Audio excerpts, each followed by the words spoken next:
reborn. May the triple gem bless you. A warm welcome once again to the Mahadaya. They say it's always better to light at least one lamp rather than cursing the prevailing darkness. So that's exactly what we are going to do through the Mahadaya. So as you all know, the Mahadaya is the program where we introduce to you an expert of a particular field and lead a discussion with him or her with regard to Buddhism. So today we have a very interesting theme or very interesting topic, that is self-realization. I repeat, self-realization. To discuss that topic with us today, we have a very important resource personnel of the country. He is none other than Mr. Vipula Wanigasekera. He is the Director General of Sri Lanka Tourist Board as well as the General Manager of Sri Lanka Convention Bureau. So we warmly welcome you to the Mahadaya. Well, while introducing to our viewers all over the world, I just said that our topic today is self-realization. Well, it was a topic chosen by the resource person itself. So I would like to ask you first of all, what made you select this particular topic, self-realization? Right, and thank you very much for inviting me for this program. And the reason why I chose this topic is because the word self-realization is the very core message in Buddhist philosophy. If one were to describe what differentiates Buddhism from other religions, and if one were to describe the definition and what the Buddhism expects the people to do, and what the enlightenment that the Buddhism describes, it all revolves around this core theme, which is the self-realization. Now, if you ask people to describe and define Buddhism, you will probably hear so many versions, and from virtues to, reaching from sila to samadhi to prajna. To very theoretical explanations, perhaps. Yes. Yeah. And the Buddhism places a kind of a challenge before you, and the very challenge is the self-realization. So when you speak about enlightenment, and it is you and none other than you yourself has to see this truth and realize this enlightenment, then what precedes the enlightenment is a self-realization. And then what precedes the self-realization is some kind of examination. And an examination is also preceded by analysis. So all what you get through Dhamma study are information, data, by way of sermons. You can study sutras, you can study Abhidhamma, and yet the final answer lies around this self-realization, and that is why I believe that self-realization is the key word in Buddhist philosophy. Okay, so now the Buddha says to seek peace from within and not from whatever is outside. Can you elaborate on this point which the Buddha made? Yes. Now, when you speak about peace, you must elaborate what this peace is all about. Now, if it is the happiness in material terms, then of course people seek happiness from outside objects, your ambitions to be someone, to achieve goals in life. All these things you can reach your goals from outside objects. But Buddhism essentially tells you that this peace lies within you. So you have to, it's an inward looking exercise. And that is why Buddha said that you cannot possibly have this peace from outside. Now, happiness, it's one side of a coin, because if you speak about the vicissitudes of life, the coin turns all the time. Yeah. And if you seek pleasure, the dukkha is always there with it, like the other side of the coin. Now that is in material terms, but the peace is a permanent peace which you see and which you experience, and that is in you. That is why they say that, I heard this recently in one of the sermons, that it's beautifully said. It says, what you are looking for is where you are looking from. Can you repeat What that? you are looking for is already where you are looking from. Okay. So that explains that all you need to do is to do an analysis within, Yeah. and the peace arises within, and the realization also arises within. Okay.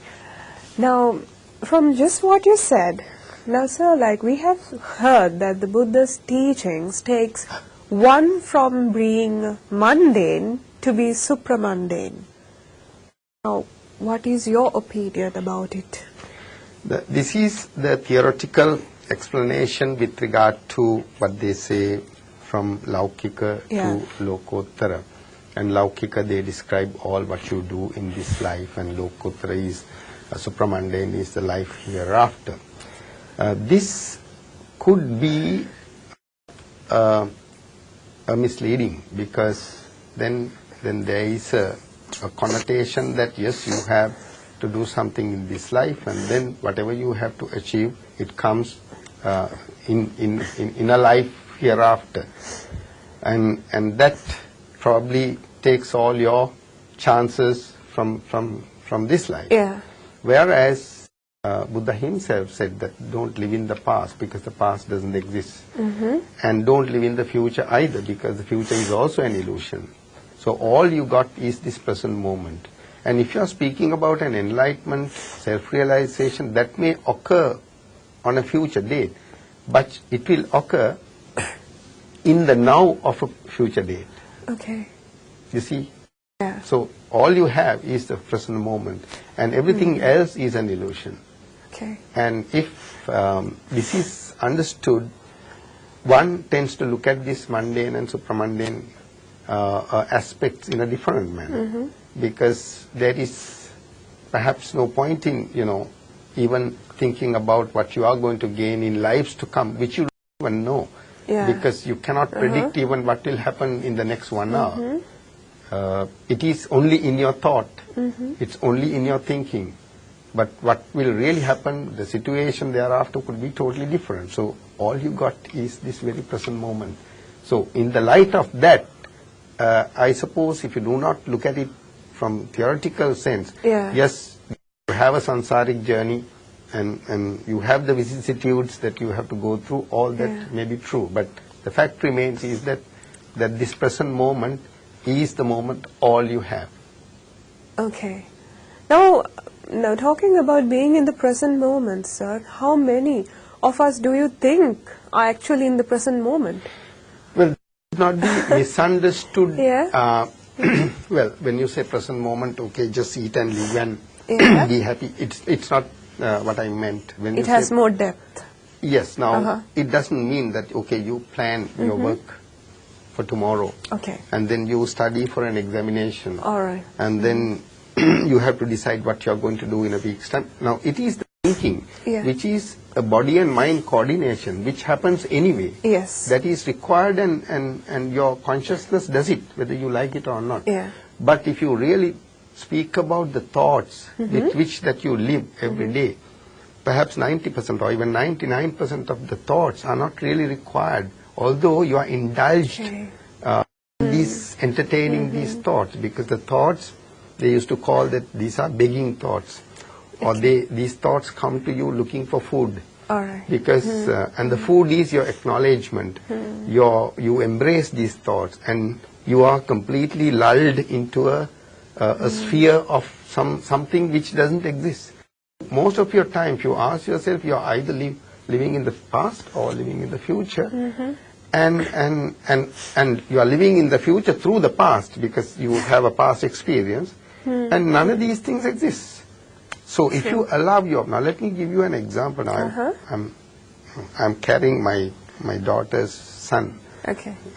He's a baby, and this morning when I was bringing him down the stairs, and every time, you know, when you come down the stairs, every time I take a step down, and he's just 4 months, and he holds me as if he was going to fall, you know.